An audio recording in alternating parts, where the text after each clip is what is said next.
शिव शक्तियाँ आ गई। धरती पे शिव शक्तियाँ आ गई। घर घर में होती है जिनकी पूजा, चेतन में वो देवियाँ आ गई। शिव शक्तियाँ आ गई। धरती पे शिव शक्तियाँ आ गई। ओम शांति। आप सभी दर्शकों को नवरात्रि के इस पावन पर्व की हार्दिक शुभकामनाएं। हमारे भारत देश के त्योहार हमारी ही सभ्यता और संस्कृति के प्रतीक हैं। ये त्योहार ही तो हैं जो जिंदगी को विभिन्न रंगों से रंग देते हैं और सजा भी देते हैं। हमारे जीवन में उमंग और उत्साह लाते हैं। नीरस जीवन को भी रस से परिपूर्ण कर देते हैं। हमारे भारत में नवरात्रि का त्योहार बहुत ही धूमधाम से मनाया जाता है। इस त्योहार के शुरू में ही लोग अपने घरों के मंदिर में कलश की स्थापना करते हैं और अखंड ज्योत जलाते हैं, जो लगातार 9 दिन और रात जगती रहती है। इन दिनों में लोग कन्याओं का पूजन करते हैं, सभी नियमों का और मर्यादाओं का पालन करते हैं, जागरण करते हैं और उपवास भी रखते हैं। माँ दुर्गा, माँ काली, माँ सरस्वती और माँ लक्ष्मी का पूजन करते हैं। अब प्रश्न उठता है कि आदि शक्ति का स्वरूप क्या है? माँ दुर्गा, माँ सरस्वती और माँ लक्ष्मी का वास्तविक परिचय क्या है? और अतीत काल में इन कन्याओं ने ऐसा कौन सा महान काम किया था जिसकी स्मृति में नवरात्रि का पूजन किया जाता है? जन्मों जन्मों से हम माँ की भक्ति करते रहे हैं और फिर भी अभी तक भी बहुत से लोग इन देवियों के वास्तविक अर्थ को समझ ही नहीं पाए कि हम इनकी उपासना क्यों करते हैं। इन देवियों के आगे जाकर हम धन, बुद्धि, यश और कीर्ति की मांग करते हैं, मांगते रहते हैं कि माँ हमें ये दे दो, लेकिन आज तक भी अपने जीवन में इन दिव्य गुणों को धारण ही नहीं कर पाए। तो आइए पुनः इन 9 दिनों में मिलने वाली 9 शक्तियों को अपने अंदर जागृत करते हैं। हमारे भारत में हम जितने भी त्योहार मनाते हैं, उनमें से केवल 2 ही त्योहार ऐसे हैं जिनके अंत में रात्रि शब्द आता है, और वह है नवरात्रि और शिवरात्रि।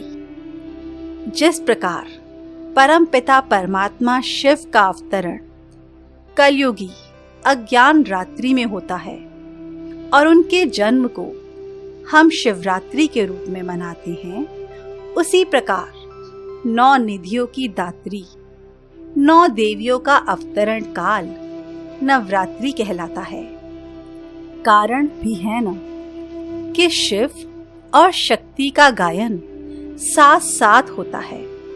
अर्थात जब परम पिता परमात्मा शिव इस कलयुगी पतित सृष्टि के उद्धार के लिए अवतरित होते हैं, तो शिव शक्तियां अर्थात माताओं बहनों को भी अपने साथ इन आसुरी शक्तियों के विनाश के लिए सहभागी बनाते हैं और दैवी शक्तियों का विकास करते हैं। ऐसी ही पवित्र शिव शक्तियों का गायन हम नव दुर्गा के रूप में करते हैं, जो पतित सृष्टि के उद्धार के निमित्त बनी। और इन माताओं बहनों ने ही विभिन्न रूपों में विविध प्रकार से अज्ञान अंधकार तथा आसुरीपन में डूबे लोगों का कल्याण किया। इसलिए इनकी पूजा एक नहीं 9 रूपों में होती है। यहाँ पर यह भी विशेष बात है कि बाकी देवताओं के जन्म के उत्सव हम वर्ष में केवल एक ही बार मनाते हैं, परंतु इन शक्तियों की यादगार में नवरात्रि का त्योहार हम हर वर्ष 2 बार बहुत ही धूमधाम से मनाते हैं। और इसमें सभी लोग अपनी मानसिक शारीरिक शुद्धि का पूर्णतया ध्यान रखते हुए बड़ी ही श्रद्धा से सारे दिन और रात माँ की साधना में लगे रहते हैं। नवरात्रि में हम जिन शक्तियों की पूजा करते हैं उसका भी आध्यात्मिक अर्थ है। नवरात्रि में हम लक्ष्मी माँ की, दुर्गा माँ की, काली माँ की पूजा करते हैं। माँ लक्ष्मी से हम धन मांगते हैं, माँ सरस्वती से विद्या मांगते हैं और बुद्धि का वरदान मांगते हैं। माँ दुर्गा से, माँ काली से हम शक्ति मांगते हैं। दर्शकों, रावण पर विजय पाने के लिए शक्ति की आवश्यकता होती है। रावण अर्थात हमारे अंदर के 5 विकार, काम, क्रोध, लोभ, मोह और अहंकार। रावण पर विजय पाने के लिए हमें अपने अंदर से शक्ति स्वरूपा बनना है, क्योंकि विकार भी तो अंदर से ही हमारी कमजोरी से ही उत्पन्न होते हैं। यह सब देवियां जिनके बारे में हम शास्त्रों में पढ़ते आए हैं, क्या इनके राक्षसों को वध करने की कथाएं जैसे हम सुनते आए हैं कि इन्होंने मधु और कैटव नामक राक्षस को मारा, रक्त बीज को मारा, तो इन राक्षसों को वध करने की कथाएं क्या माँ के शांति, आनंद, प्रेम, वात्सल्य आदि गुणों का अनुभव कराती हैं, या फिर ये कथाएं हमें हिंसा, मारकाट, निर्दयता, अशांति और घृणा की फीलिंग कराती है? एक बार आप सोचिए कि आप माँ को देखते हैं तो आप माँ में किस गुण का अनुभव करते हैं।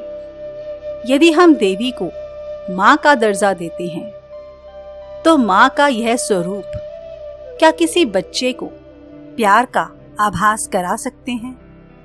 देखा जाए, इन चित्रकारों ने इन चित्रों के माध्यम से एक स्त्री के अंदर के भावों को दर्शाया है और इन अंदर की बुराइयों का वध करने की प्रेरणा दी है, ताकि नारी लक्ष्मी, दुर्गा, सरस्वती और काली जैसी बन सके। आज के समाज में भी बहुत सारी मूवीज, शोज और वेब सीरीज के माध्यम से नारी सशक्तिकरण को भी समझाया जाता है कि कैसे एक नारी माँ काली का रूप धर समाज की आसुरी शक्तियों का मुकाबला करती हैं। दर्शकों, माँ दुर्गा का अर्थ है दुर्गुण नाशिनी, अर्थात दुर्गुणों का नाश करने वाली। तो हमें इस देवी के व्रत के साथ साथ मन से भी सभी दुर्गुणों का त्याग कर देना चाहिए। दुर्गा की सवारी शेर दिखाती है, जो क्रोध का प्रतीक है। इसका अर्थ है कि जब हम क्रोध रूपी शेर को वश में कर लेंगे, तभी हम दुर्गा समान अपने अंदर के विकारों का नाश कर सकेंगे। आज के समाज में नारी को शेरनी शक्ति बनने की ही आवश्यकता है। स्वयं को अबला नहीं, सबला समझे। माँ दुर्गा की अष्टभुजाएं दिखाते हैं, उन्हें अष्टभुजा धारिणी भी कहते हैं। अब देखिए, 8 भुजाओं वाला तो कोई मनुष्य होता नहीं है, तो यहाँ पर यह 8 भुजाएं सिंबॉलिक हैं माँ की अष्ट शक्तियों की। और यह अष्ट शक्तियां हैं सहन शक्ति, समाने की शक्ति, सामना करने की शक्ति, सहयोग की शक्ति, निर्णय लेने की शक्ति, परखने की शक्ति, समेटने की शक्ति और कछुए समान विस्तार को संकीर्ण करने की शक्ति। दर्शकों, इन्हीं अष्ट शक्तियों को स्वयं में धारण कर हम अपने और दूसरों के आसुरी संस्कारों का विनाश कर सकते हैं और अपने जीवन में आने वाली हर समस्या का समाधान भी कर सकते हैं। अब इस कलयुग के अंतिम चरण में इन देवियों के गुणों और चरित्र से प्रेरणा पाकर हमें अपने जीवन में यह सभी गुण धारण करने चाहिए।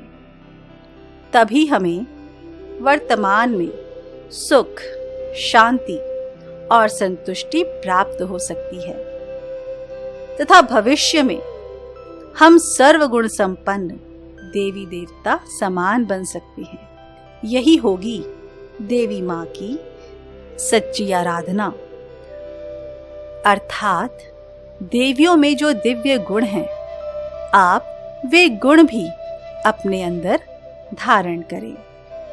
साथ ही साथ परमपिता परमात्मा शिव, जो इन देवी शक्तियों में ज्ञान और योग की शक्ति देते हैं, हम भी उनसे योग लगाकर अपने अंदर इन सभी शक्तियों को धारण कर सकते हैं। ओम